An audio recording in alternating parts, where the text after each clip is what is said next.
Vandat ons Kaleio Kerk begin het ons geweldige groei op ons sosiale media platforme begin kry en regtig nogal baie, kan ek die Engelse woord sê, engagement van mense wat ons volg. En een ding wat so pertinent is hoeveel mense vir ons vra, hoor die bid asseblief vir my vir ander werk.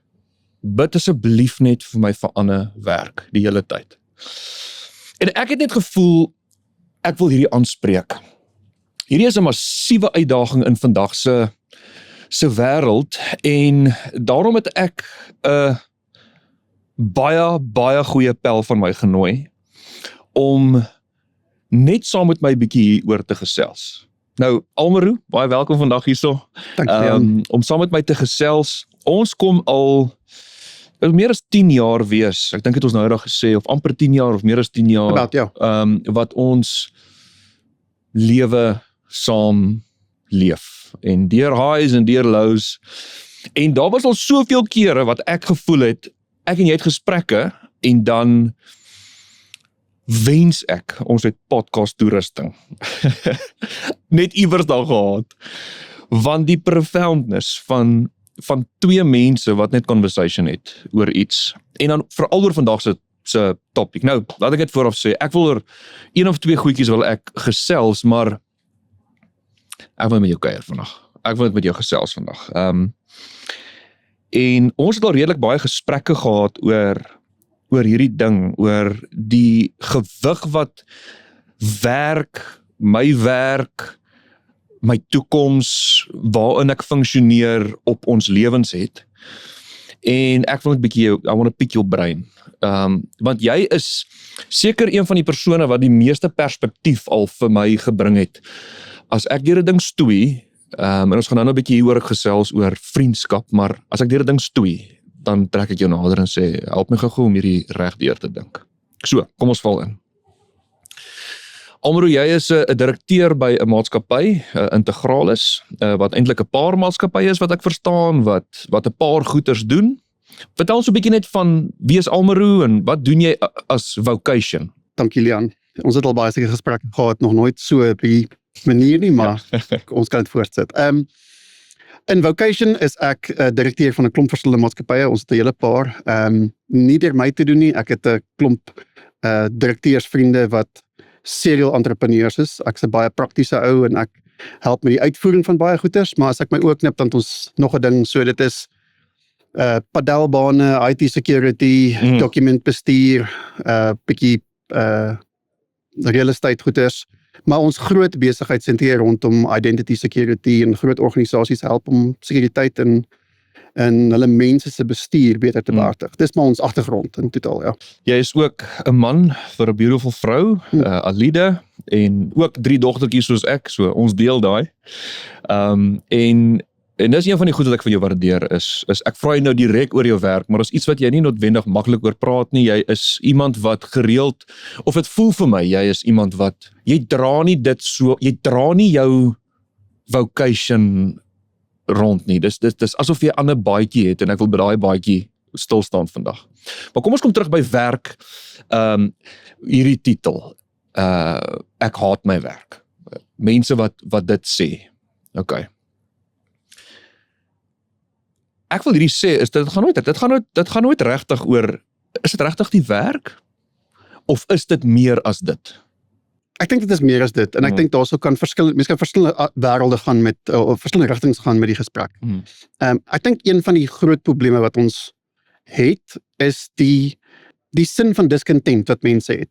Ek dink ons lewe in 'n tyd wat die platforms wat tot ons beskikking is, geweldig maklik en vinnig vir jou 'n prentjie kan skets van hoe dinge moet lyk. Jy en François het laas keer lekker gesels oor ek voel agter. En ek dink dit sluit baie by daai gesprek aan, dat as jy 'n verwagting het van hoe jou lewe veronderstel is om te lyk, of jy het 'n verwagting van hoe ander mense se lewens lyk en dit dan vergelyk met jou eie, is dit baie maklik om 'n gap te hê tussen wat my verwagting van my geluk is en my ware geluk is op die stadium. Dis een perspektief. 'n ander perspektief, dink ek kan ook wees dat jy ongelukkig deesdae, dink ek, verwag ons baie keer meer van ons organisasies. Dis 'n sensitiewe topic en ek kan myself in die moeilikheid kry as ek daaroor praat, maar ek dink ons het 'n narratief van Gen Z gehad wat sê, ons moet mense op 'n sekere manier hanteer, of baby boomers moet jy op 'n ander manier hanteer. So daar's dadelik hierdie verwagting dat 'n organisasie moet op 'n manier anderste met een populasie van sy mense deel, as dit met 'n ander populasie van sy mense moet deel. En ek verstaan dat organisasies probeer om sensitief te wees vir die behoeftes van hulle mense wat by hulle werk. Dis wonderlik. Ek hoop dat organisasies dit doen. Maar mense moet ook nie in die trap val of die struiktrap om te dink dat dit net die organisasie se verantwoordelikheid is om vervulling te kry in werk nie. As jy nie vervuld is daarin nie, moet ons, ek dink, bietjie wegbreek van die leen af dat dit op een of ander manier word jy hostage gehou daarso. So ek dink op 'n basisvlak moet mens begin en sê dis 'n wederwysige kontrak. En as jy doen wat jy doen, gaan ek doen wat ek doen. As ek die werknemer is of die werkgewer is, dan ons die basis van kontrak. En nou van daar af kan ons bou op dit en sê, okay, maar hoe maak ons dit vervullend en hoe maak ons dit lekker? Ek dink dis die tweede gedeelte van die werksomgewing. En ek dink dan die laaste gedeelte van dit is die persoonlike verantwoordelikheid om eienaarskap te vat van jou toekoms. Ek hou altyd van 'n sin wat sê, as jy van punt A na punt B wil beweeg, en jy verwag dat iemand anders dit vir jou doen, dan is dit die maklikste definisie van entitlement. Maar as ek van punt A na punt B wil beweeg, en ek gaan die werk doen, dan noem jy dit verantwoordelikheid. So ek dink daar's 'n stuk persoonlike verantwoordelikheid wat ek moet vat om te sê, ek is dissatisfied met die situasie waarin ek nou is. Ek hou miskien nie van my werk nie, maar ek dink ek moet introspeksie kan doen en sê, wel, wat hou ek van waar ek nou is en wat hou ek nie van dit nie. En as ek dit doen, wat's my plan om oor 2 of 3 of 4 of 5 weke, 6 maande, wat ook al, dit te verander. Maar ek het altyd 'n gesprek met die mense by ons kantoor en dan sê ek vir hulle, daai tipiese ou silly vraag, en vandag het ons one-on-ones met my span en ons hele maatskappy doen dit gereeld. En in daai gesprek vra ek baie keer vir mense, waar wil jy wees oor 2, 3, 5 jaar? En dis 'n onregverdige vraag, want niemand, die wêreld waar ons nou lewe, niemand weet wat volgende week gebeur nie. Maar die punt van die vraag is nie wat jou lewensplan vir 5 jaar nie. Die punt van die vraag is, Leon, is jy op pad daai kant toe, of is jy op pad daai kant toe? Want as Leon nie weet of hy links of regs gaan nie, dan gaan Leon heel moontlik oor 2 of 3 jaar eindig waar Leon se baas dink hy moet nou op die stadium wees. En dit kan 'n goeie plek wees, of dit kan totaal nie wees waar jy wil wees nie. Maar ek moet ook die kompas kan stuur ten opsigte van waar ek wil gaan. Ek is mal oor wat jy sê, dat as ek planloos lewe en my lewe is in die hand van my baas. Ek het sê altyd vir mense dat ek dink nie jou direkte baas of die leier van 'n organisasie of as jy ou lê in die nag wakker en dink, heel dag, hoorie, ek wil dit met Almaroe en dis sy volgende steps en ek wil graag, mense dink net nie daar nie. En in sekere aspekte is dit, ek wil die besigheid skuif na 'n plek toe en daarom het ek sekere mense in rol en ek sien dalk 'n persoon in daai rol. Maar ek dink 'n groot ding wat ek wil noem is ek sien 'n lack of self-awareness by mense. So ek kyk onlangs 'n ding van Simon Sinek, sê ek dit reg? Presies. Wat sê 50, 60 jaar terug het ons sosiaal anders gefunksioneer. Okay? So ek het 'n kerk gehad, ek het gaan rugby kyk oor die naweke, ek het dalk bietjie rolbal gespeel of ons het vriendskappe gehad en my werk was 'n aspek van my lewe wat ek inkomste in verdien het. En die punt wat hy maak is dat hy sê iewers het ons gegaan en ander areas wat sekere goed moet vervul in my lewe, het ek gegaan en ek soek dit alles by my vocation.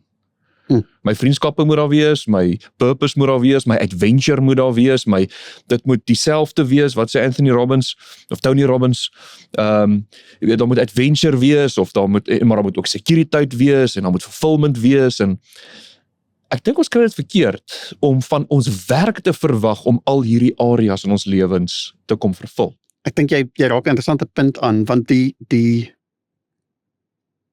verwagting wat jy het, kan ook baie maklik getranslate word na jou romantiese lewe toe. Dat sê. Het is moeilik om te verwag van my vrou, om my vriend, my counselor, my accountability partner, my lover, my best friend, my financial planning partner, my fitness coach, my dietary, my moeder van my kinders, die beraader. Natuurlijk wil ek eers met my beste vriend wees.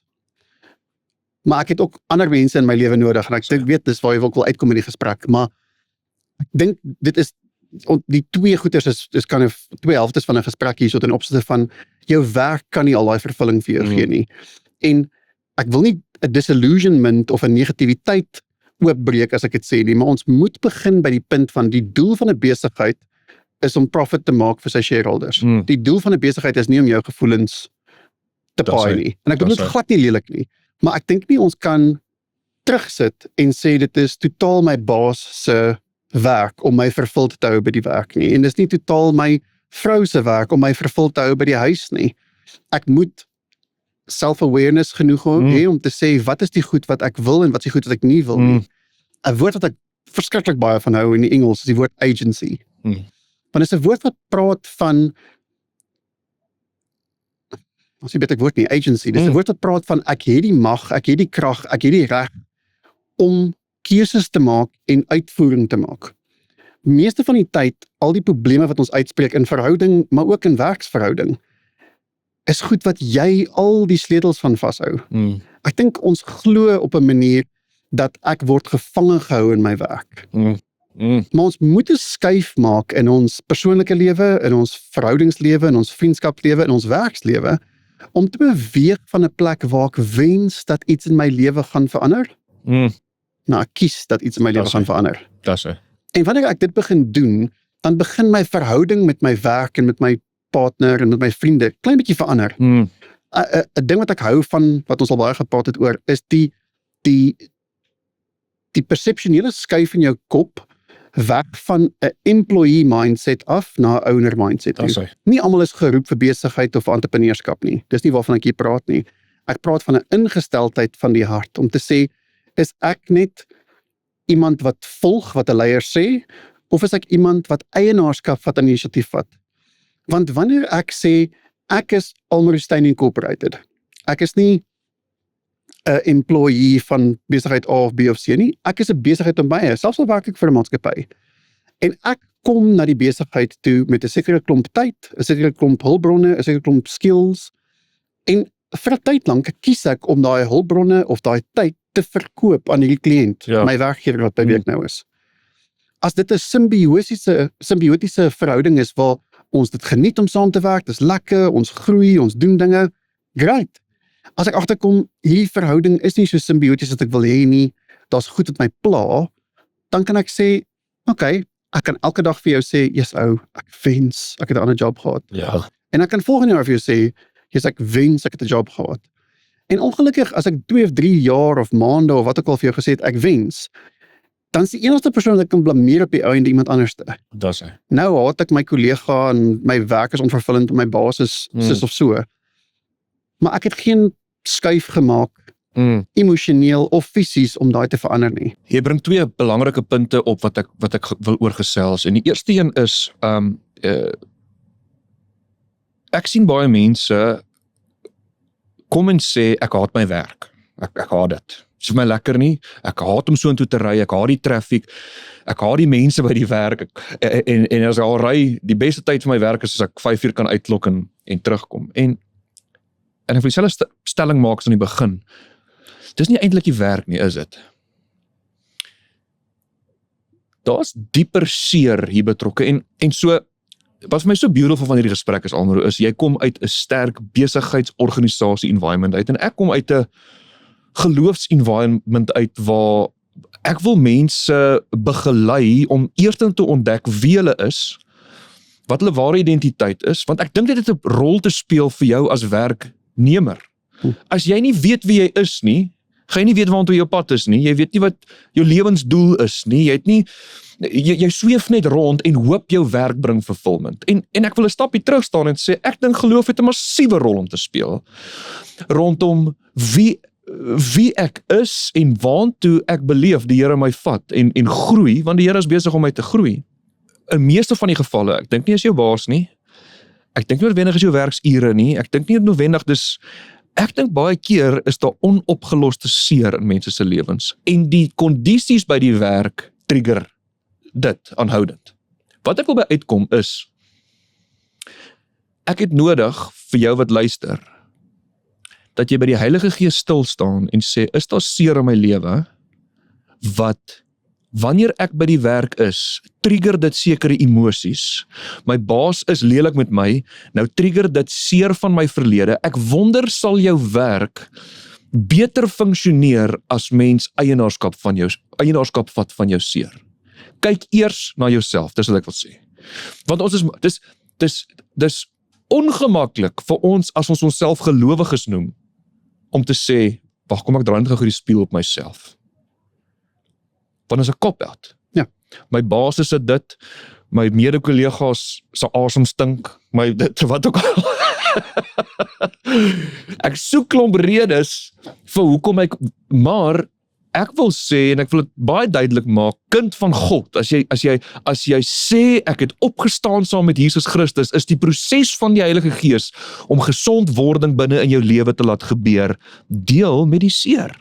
Ek weet dit gaan 'n ripple effek hê op die res van jou lewe. Geef my 1 of 2 comments van dit wat ek nou vir jou sê. Daar's 2 goeie daarso. Eerstens is, ek dink jou waarde in Christus is 'n wonderlike vertrekpunt vir jou om content te wees met wie jy self is. As jy vir jou werk of jou verhouding, soos ons gepraat het nou, soek as die primêre manier om jou te validate, dan gaan ek dink enige job jou disappoint, want dis nie jou werk se primêre doel nie. 100%. Ek dink die tweede ding wat my opkom soos jy praat is, dis maklik om te sê, of dis nie maklik om te sê nie, dis 'n goeie ding om aan te raak. Die groot probleem wat mense baie keer het is, okay, ek moet die spieël draai. Okay, maar die hoe gedeelte is die ding wat baie keer ontbreek. En ek het 'n paar wonderlike boeke al gelees wat my gehelp het om te begin om vir my te sê, okay, maar hoekom is sekere mense by die kantoor vervuld, confident, rustig, kalm, werksaam met mense en ander mense nie? En ek sê, yes, ons het 'n baie interessante, ons het al voorheen gesels daaroor, maar ek gaan net so vinnige voorbeeld gee. Ons het 'n baie interessante geval gehad by ons maatskappy toe ons gedurende COVID geweldig gegroei het. En iets wat gebeur het by ons is, ons het 'n baie spesifieke kulturele groep mense by mekaar gehad en ons het gedink, okay, ons moet nou groei en ons moet 'n paar mense aanstel. En een van die eerste mense wat ons toe aanstel is op 'n aanbeveling van iemand is 'n jong swart dame wat by ons begin werk, wat 'n baie tegniese rol moet vertolk. En dit was vir ons nogal 'n stretch geweest. Ons is 'n klomp jong wit ouens by mekaar geweest toe ons begin het. Dis dit in ons maatskappy gelyk het. En op 'n aanbeveling kry ons toe 'n ander jong man wat ook by onsself begin werk. En ons het dadelik gedink, natuurlik gaan die een werk en die ander gaan dalk nie goed werk nie, want ons het 'n sekere kultuur. Vinnig, binne die eerste paar dae, het ons agtergekom, hier is 'n ding wat ons breine baie seer maak. Want die persoon wat jy nie gedink het gaan pas nie, pas geweldig goed, en die persoon wat jy gedink het gaan pas, pas nie. Ja. En dit het ons laat 'n vraag vra oor hoekom. Hoekom pas sekere mense in 'n werkskultuur en sekere mense pas nie? Op daai stadium lees ek toe 'n wonderlike boek van 'n ou met die naam Patrick Lencioni. En die boek praat van die ideal team player. En hy sê dat daar so is die rolle wat ons vertolk binne 'n span, enige span. Kan by jou huishouding wees selfs. En die rolle is 'n rol van hulle praat van humble, hungry en smart. Hulle praat van iemand wat humble is, verstaan dat hulle deel van iets is. Hulle is gemaklik met hulle self, maar hulle sien hulle self as deel van 'n groter geheel. Tweedens, iemand wat honger is. Iemand wat accountability vat, wat eienaarskap vat, wat dinge gedoen kry, wat goed aan die gang kry. En die daarste een smart is nie cognitief skillset smart, dit is people smart. Dis iemand wat verstaan dat my woorde het 'n impak op hulle as ek hulle na jou toe gooi, en my aksies het 'n impak op jou. Die boek gaan in 'n wonderlike detail in oor hoe hierdie 3 goeters saam funksioneer. Maar ek kan jou waarborg, dat enigiemand saam met wie jy nou werk, kan jy die vraag vra, is daai persoon besig om as 'n sterk individu hulle self deel van die maatskappy te sien, of is hulle op hulle eie mission? Neem hulle eienaarskap, of verwag hulle dat almal anders die werk doen? En verstaan hulle dat ons is deel van 'n span en ons moet op sekere manier mekaar hanteer. Dit is baie maklik vir jou om daai 3 maniere of dinge of karaktereienskappe in ander mense raak te sien. Dit is moeiliker om die spieël op jouself te draai en te sê, as ek by die werk is, sit ek die hele tyd hier so en ek is dissatisfied en ek kla die hele tyd oor wat hier aangaan, of is ek deel van 'n geheel en ek is besig om by te dra? Is ek die een wat die hele tyd blameer, of is ek die een wat eienaarskap vat en iets wat gebeur? Is ek die een wat weet dat my woorde en my aksies het 'n groot impak oor die mense rondom my sien binne in die werk, of is ek die een wat sê, yes, jou asem stink, of wat ook al. So ons eie rol is een wat baie keer nie so duidelik is nie. So ek hou van daai, want dit begin dit begin 'n raamwerk vir jou gee om die lens op jouself te draai en te sê, okay, maar hoe sien ek myself?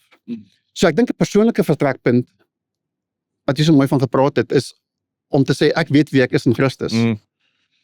Maar kom ons maak daai die vertrekpunt om hierdie 3 goeders dan uit te leef in 'n organisasie of in 'n verhouding, eerder as wat ek dit 'n vertrekpunt maak om iemand anders te bash met dit oor die kop of iets. Nee. Dis presies dit. Ek wil so 'n bietjie terugbounce rondom, kom ons draai die spieël op onsself, want dis die punt wat ek baie graag wil oorkry is self-awareness. Is dat ek dink baie mense het sukkel met hierdie ding, om regtig okay met jouself te kan raak. As Jesus sê, jy moet jou naaste lief hê soos jouself. Dit is so 'n lekker ding om te sê. Dit moeilik. Ek weet nie of ek myself vol aan alle seisoene lief gehad het nie. Ek weet in ieder geval, Asseblief. die meeste tyd as ons daai hoor, jy moet jou naaste lief hê soos jouself. Ek weet nie of jy soos ek is nie, maar die fokus van daai vers het altyd vir my geval op my naaste. En my gedagte is ek lief vir die ou wat my bedien by die restaurant? Of is ek lief, is ek dit? Ek hou van 'n ander ding baie. Ek sê in my 20s en my 30s het ek gedink al die wêreld verander. Ek is nou amper op pad na 50s toe. Yes, ek sal settle om myself te verander. Ek dink die kruks van daai sin is selfliefde is baie moeiliker as naaste liefde. Want ek dink baie keer probeer ons selfliefde kry deur naaste liefde. Maar ek dink as jy regtig vir jou die vraag vra, jy kyk in die spieël en sê soos, is ek okay met die ou wat in die spieël vir myself kyk? En ek dink dis 'n groot vertrekpunt op die pad om te aanvaar wie ek is.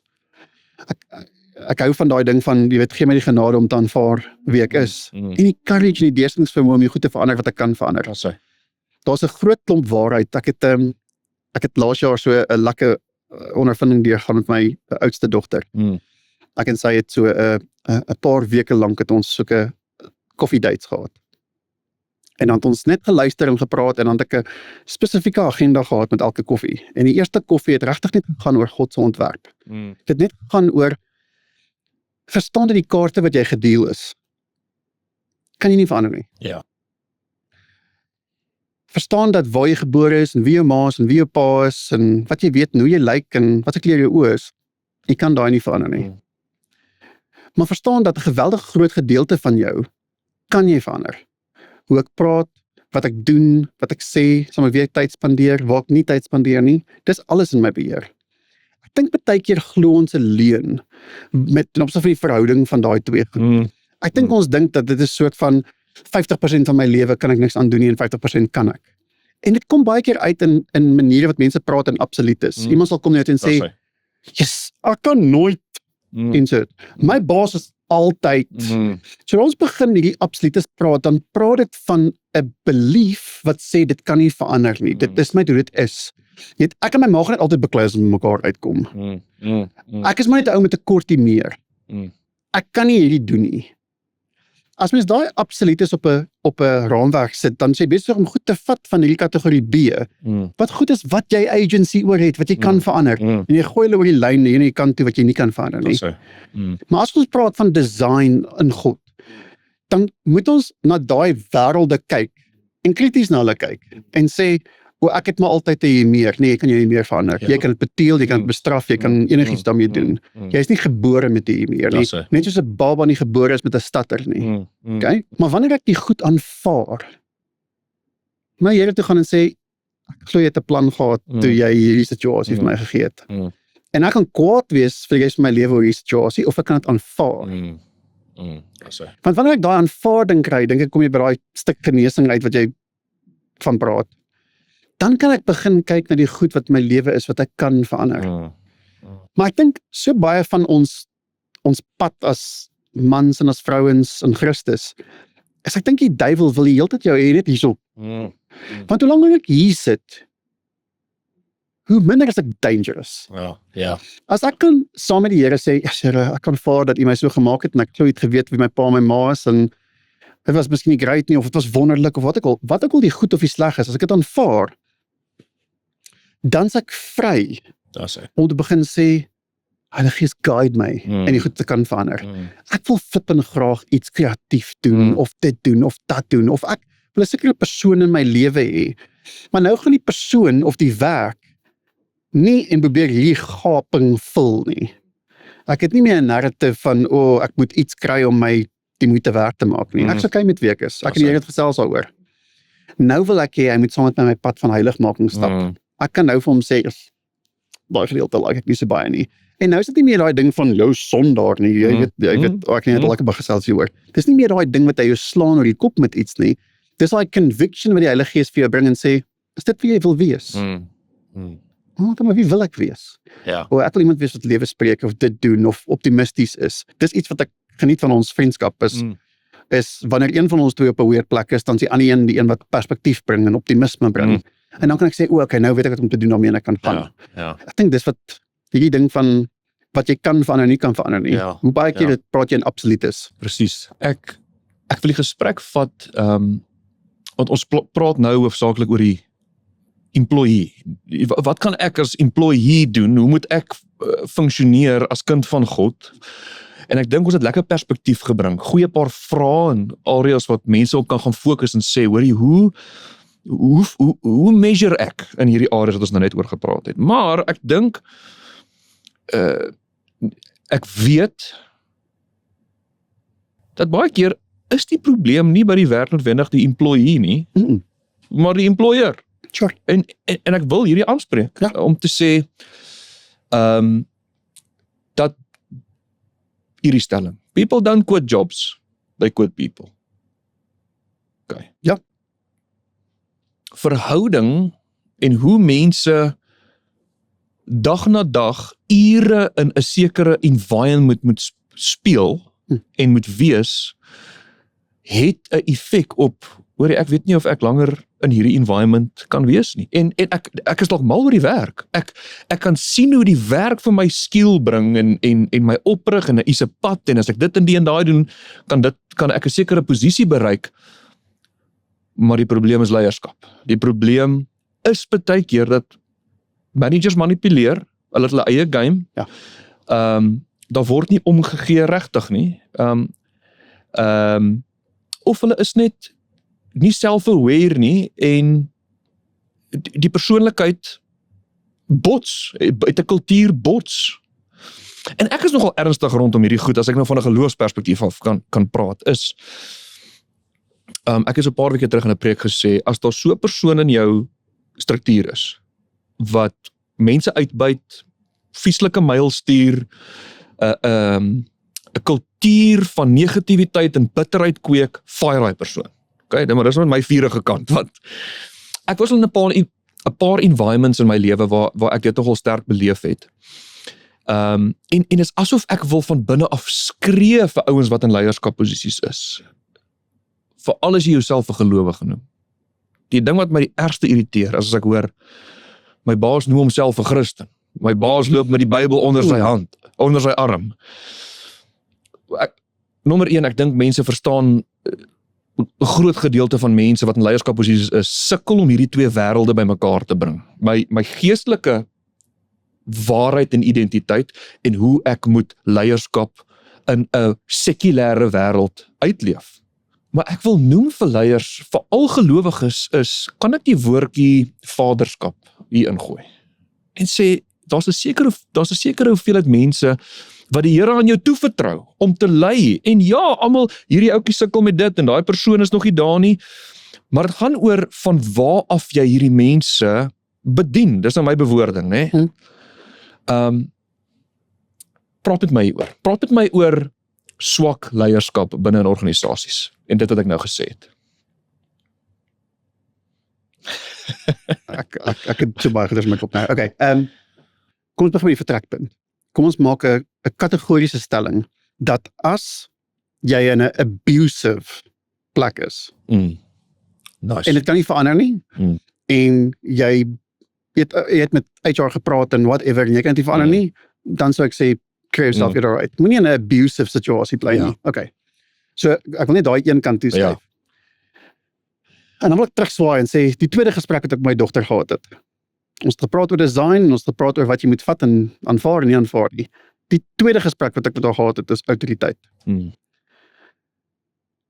Die employee en die employer, die manager en die werknemer, moet verstaan ons almal staan onder autoriteit.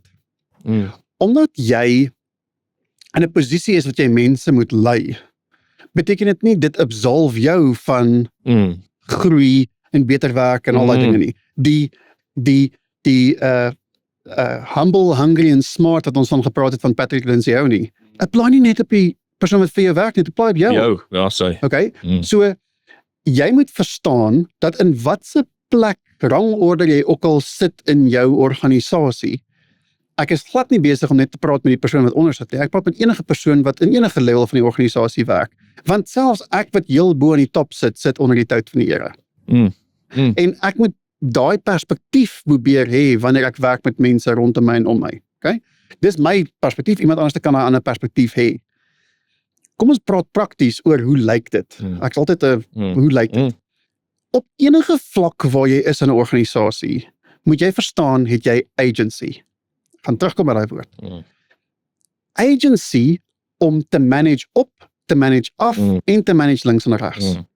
Wanneer jy begin sien dat jy dis die individu en jy het krag om iets te doen.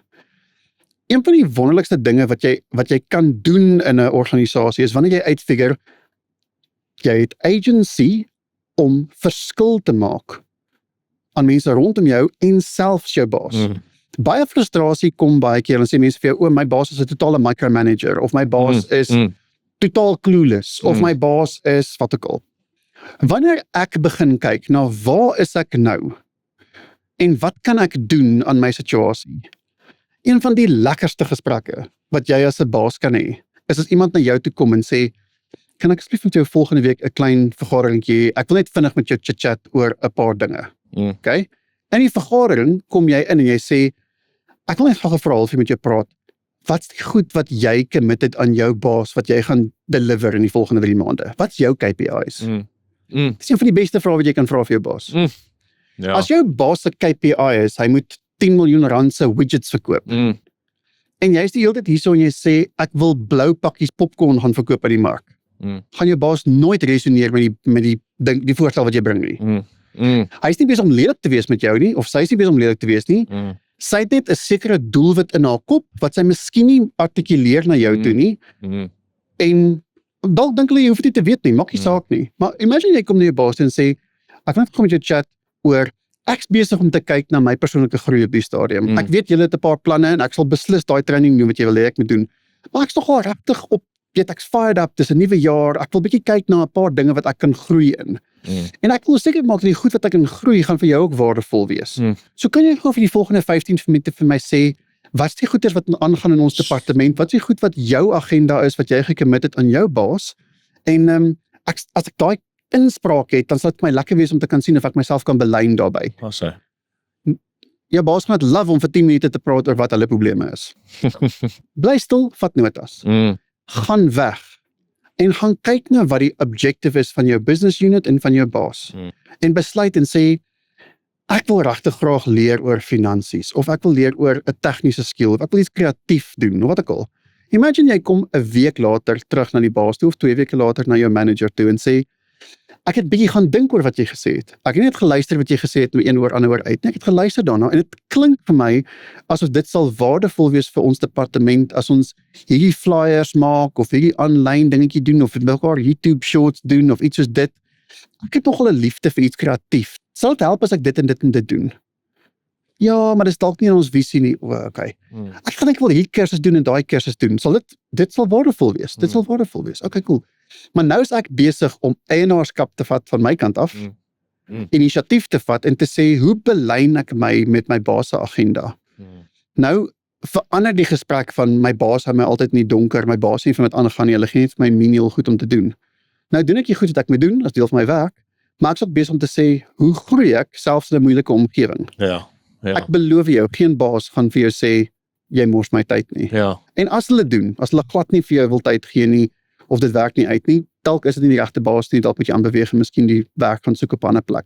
Ek sê nie jy moet onverantwoordelik of 'n abusive baas of iets hê nie. Maar soveel keer, ek kan net vir jou sê, as 'n persoon wat lei, voel ek inadequate, want ek's nie besig om genoeg kere vir die mense onder my leiding te gee nie. Weet jy hoe verfrissend is dit as iemand na my toe kom en sê, ek sien ons het gesê aan die begin van die jaar ons wil dit en dit en dit doen, maar ons het nog niks gedoen daaraan nie. Ek weet nie, het iets gebeur wat ek nie gesien het nie, of kan ek begin help daarmee?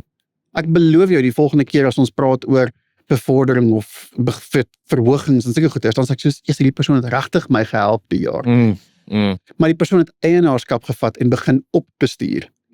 Soos jy praat, ek is so mal oor wat jy sê, is die forward thinking, wat ek dink baie mense moet aanleer.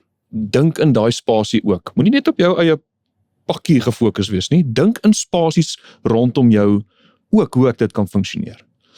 Ek wil nog bietjie harder druk op swak leierskap. Ja.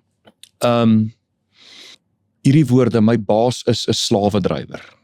En eintlik wat mense probeer sê is, mense ly met vrees. Mense ly met manipulasie, mense ly met wat ook al. En ek wil juist met leiers, ek wil met managers, baase praat en sê, kan ons die spieël gou draai en sê, ly ek met vrees? Is daar situasies wat 'n detrimental effek het op, ja, ek gaan vir 'n seisoen performance uit mense uitkry, maar jy gaan baie vinnig getag word dat mense nie binne die organisasie saam met jou wil werk nie, en jy maak dit moeiliker vir jouself. En weer eens is daai vrees uit seer uit, ek dis elke keer uit seer uit, word daar gelei uit, so ek wil terugkom en sê, werknemers moet deel met seer. Ek dink daar's leierskap wat moet gaan self-awareness hê en sê, hoe deel ek met seer in my lewe, want wat se effek het dit op my leierskap? Binne in 'n organisasie, hoe beleef mense is ek besig om hulle te lei? Want dis wat tel vir my op die einde van die dag, Almaro. Ek dink jy kom by 'n waardegesprek uit. As jy by 'n organisasie werk,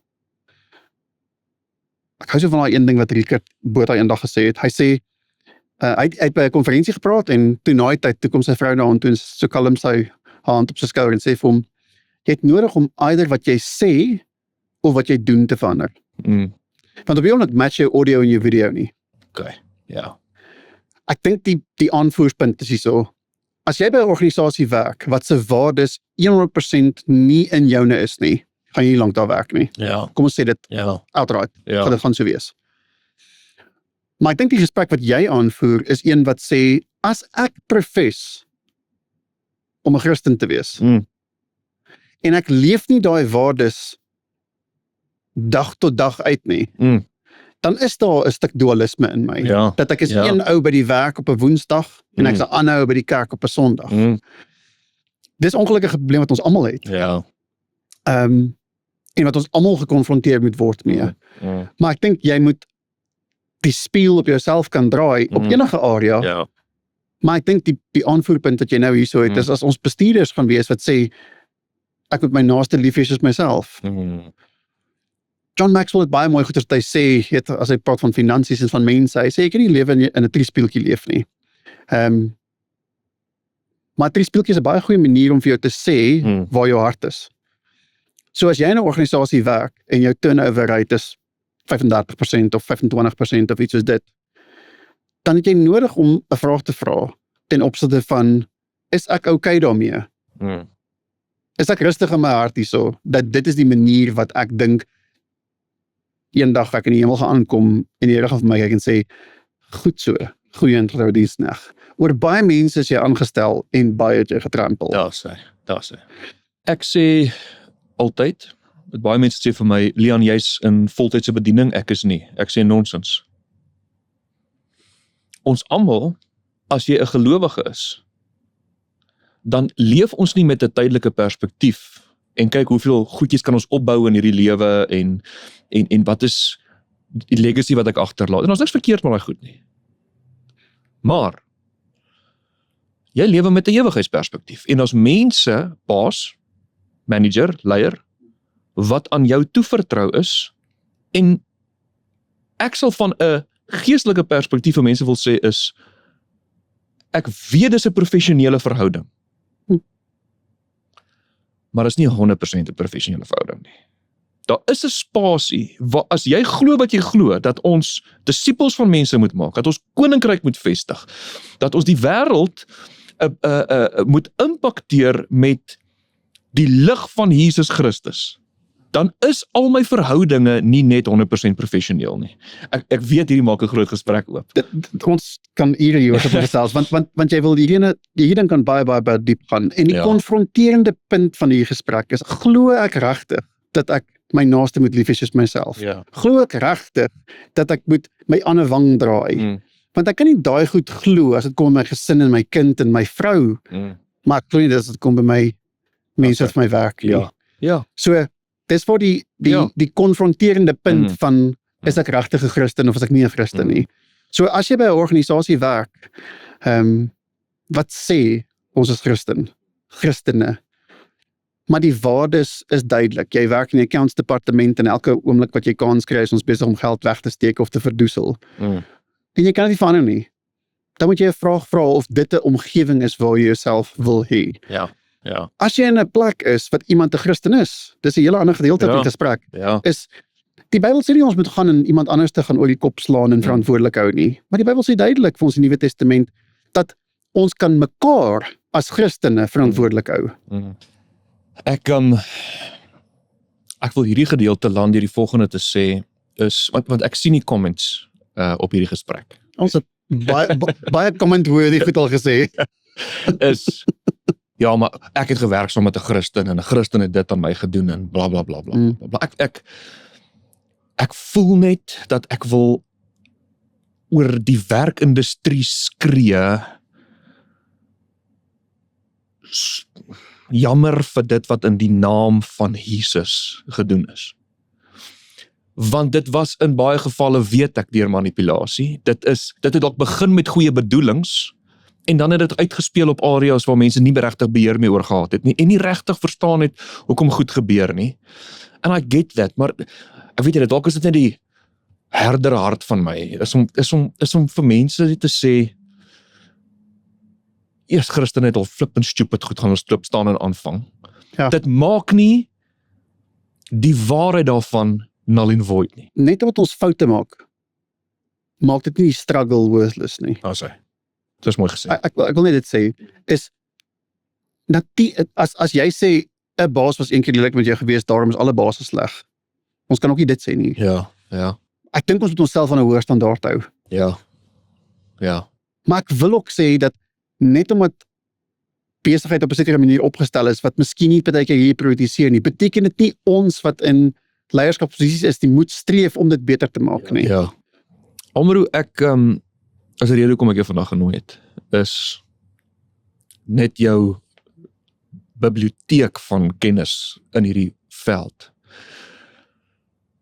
Maar waar ek regtig jou waardeer is, die afgelope 10 jaar, is die dieper gesprekke wat ek en jy gehad het, en die feit dat ek iemand in my lewe gehad het, 'n pel gehad het,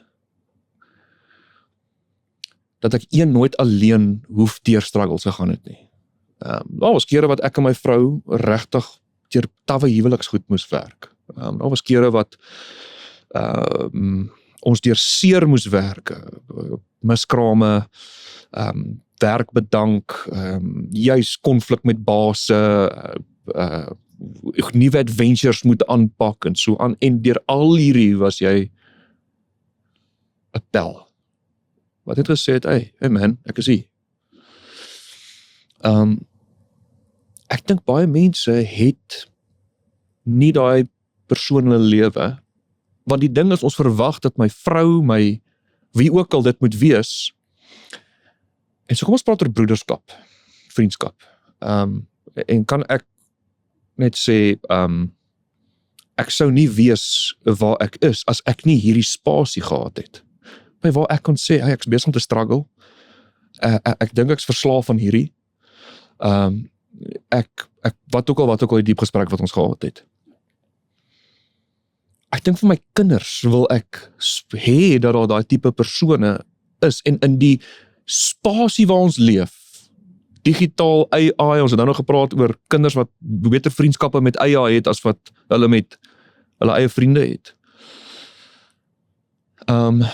Gesels met my bietjie oor ons vriendskap, want wat min mense weet, ons lyk nie dieselfde ouderdom, maar want jy lyk vrek goed. Maar jy is 'n stuk 14 of 15 jaar 15 ouer jaar as ek. ja.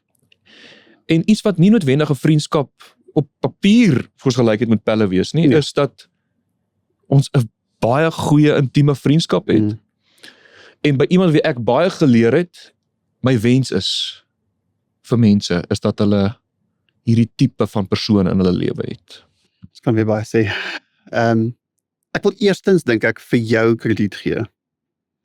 Want ek dink toe ons het ontmoet deur die feit dat jy gevra het vir inspraak. Ja. Ja. En ek het al gegaan en vir mense gesê, hey, kom ons drink 'n bietjie koffie, ek soek 'n mentor. En dan drink ek koffie met persone en dan is just ek en die persoon gaan nooit gel nie. So daar moet obviously 'n tipe compatibility wees. I'm just throwing that out there and putting it aside. Maar ons vriendskap het begin eintlik uit 'n plek van mentorskap uit, Ja. waar ons gesê het, julle het 'n spesifieke stel vrae, en ek en my vrou het ons huishouding opgestel, en mense weet dit nou nie, maar ons het 'n ooreenkoms gemaak dat ons mekaar vir 10 weke gaan sien. Een keer 'n week het ons gesê, kom eet by ons huis, ons gaan 'n paar goed gesels van die huwelik, en ons gaan vir 10 weke mekaar sien. Die mooi ding is, 10 maande later doen ons dit nog steeds. Ja. Daar's 'n stuk openlikheid van julle kant af gewees om inspraak te aanvaar van iemand af en te sê, ek dink ons weet dalk nie alles op die stadium nie. Een van die mooiste goed wat ek dink ons moet agterkom van ons verhouding is, ons is dieselfde. In Christus is daar niks verskillend tussen ons nie. Niks. Ek het net 'n paar extra wickets al op die veld. Dis al.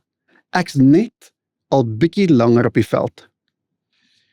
Maar baie keer as jong mense glo ons die leuen, dat ek dink dis nie 'n leuen nie, dis 'n progressie. Wanneer ons uit die huishouding uitkom en ons begin ons lewe vorm op ons eie, dan is daai nuwe gevonde independence so 'n lekker ding om uitvoering in te gee, dat dit jy kom as 'n jong man op 'n plek wat jy glo, dis nou my tyd, ek moet nou in die boot spring, ek moet nou go, en ek moet nou dinge, ek moet nou my merk op die lewe gaan maak. En dis eintlik presies op daai tyd wat die perfekte tyd is om 'n bietjie 'n ouer man in jou lewe te hê, of 'n bietjie 'n ouer vrou in jou lewe te hê, wat sê, kom ek vertel net vir jou al die foute wat ek gemaak het. Ja. Die rede hoekom ek en jy kon gesprekke hê, is ek kan vir jou vertel van al die stupid goed wat ek gedoen het. Ja. Maar die mooi ding is julle dit gevat, en dan julle dit gekou aan, en julle het julle eie keuses daaruit gemaak. En vir 'n baie lang tyd was ons vriendskap meer 'n mentorskap ding gewees. Ek dink tot dit op 'n plek gekom het wat ek agtergekom het, ek is besig om net soveel uit die verhouding uit te kry. Toe ek bietjie ouer is, en ek het bietjie langer na die lewe gekyk, en ek's bietjie jaded oor al die dinge wat ek wou doen, en miskien nie kon regkry nie, en wat ook al, en ek is miskien bietjie sinies meer oor die lewe. Toe ek hierdie jong man wat net soos 'n renperd is, en die hele tyd wil goed doen. En ek dink dit was vir ons albei goed gewees. En ons verhouding het lekker gegroei daaruit, ten opsigte van, ek dink daar was 'n stuk intentionaliteit gewees om mekaar in te bind in moeilike gedeeltes van ons lewens. Vriendskap is nie maklik nie. Mel Brooks praat baie mooi. Baie keer sê mense vir jou, yes, ek het enigiemand kan resoneer hiermee. Op skool het jy geweldig baie vriende gehad. En baie mense sal nou sê hulle is alleen. Jy het 3 bestanddele nodig vir vriendskap om te floreer. 1, proximity. Ons moet in mekaar se sfeers wees. Sodra ons uit mekaar se sfeers is, dan voel mense dit. Ek en jy voel dit in ons vriendskap nou. Sodra ons nie so naby mekaar is nie, dan moet mense harder werk om dit te laat gebeur. Die tweede ding is timing. Dis 'n moeilike ding om te oorkom. Hoekom is ek elke dag saam met jou by die werk, maar ek en jy is nie beste buddies nie, want jy het 'n gesin van 4 en ek is jonk en nou net getroud. En die derde ene, hulle praat van energie, maar energie is nie 'n lekker woord vir my nie. Belangstellings, goed waardestelsel, iets wat ons in common het wat ons bind. Ek dink dis hoekom 'n kerk, 'n faith community so 'n lekker plek is om mense te ontmoet, want jy klaar die derde ingredient. Ons is lief vir die Here, ons wil groei, ons wil ons heiligheid werk. As ons nou genoeg geleenthede skep vir mense om aan mekaar te kom met proximity, dan begin die mense mekaar vind wat in dieselfde timing is. Ek dink die ding wat ons reg gekry het, as ek kyk na daai 3 ingredients, is volgens daai 3 ingredients, sê jy nou mooi, moes ons eintlik nie vriende gewees het nie. Ons is verskillende fases van ons lewens.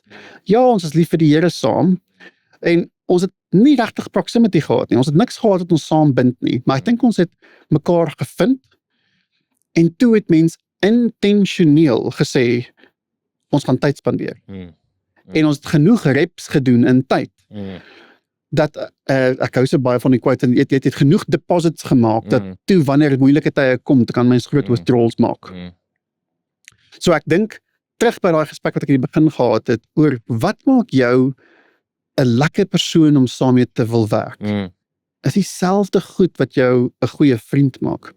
As ek die spieël op myself draai en sê, sien ek myself as 'n individu, maar ek sien myself as iemand wat ander nodig het. Ek wil uitskree vir mense om te sê, ek leef met hierdie ding. Wys my jou vriende, en ek wys vir jou toekoms. Daar is spasies waar ons gemaak is vir verhouding. En hierdie ding van, ek gaan hardloop en ek gaan die wêreld ingaan en ek het niemand nodig nie, en dis die vinnigste wat jy, as 'n mooi Afrikaanse woord wat ek nou kan sê nie, wat jy jou agteruit sien. Maar gaan doen daai studie en gaan sê, wie is die ouens in my lewe wat byvoeg, en wie is die ouens wat besig is om weg te vat uit my lewe. En ek het nodig, I need to cut them. Want wys my jou vriende, en ek wys vir jou toekoms. Almoer ek het so lekker om jou gekuier vandag. En ek weet dat mense wat hierna gaan kyk, het soveel om oor te gaan dink en deur te werk, om te sê, Jessie, waar is die spasie van werk in my lewe? Dat ek nie net survive in my werk nie, maar dat ek floreer. Dat ek floreer in my karier, en dat hulle 'n spasie sal ingaan van regtig nie hierdie druk en swaar lewe leef rondom werk nie, maar daar is 'n wêreld. As ek 'n plan het, as ek mense rondom my het, as ek hungry, humble en smart is, as ek weet hoe om op en af en links en reg te manage, is daar 'n spasie waar werk vir my 'n fulfilling plek kan wees. Ek aan die begin van 2025, toe lees ek 'n quote, en die quote is, as ek nie wil hê 2025 moet net nog 'n jaar wees nie, wat gaan ek verander?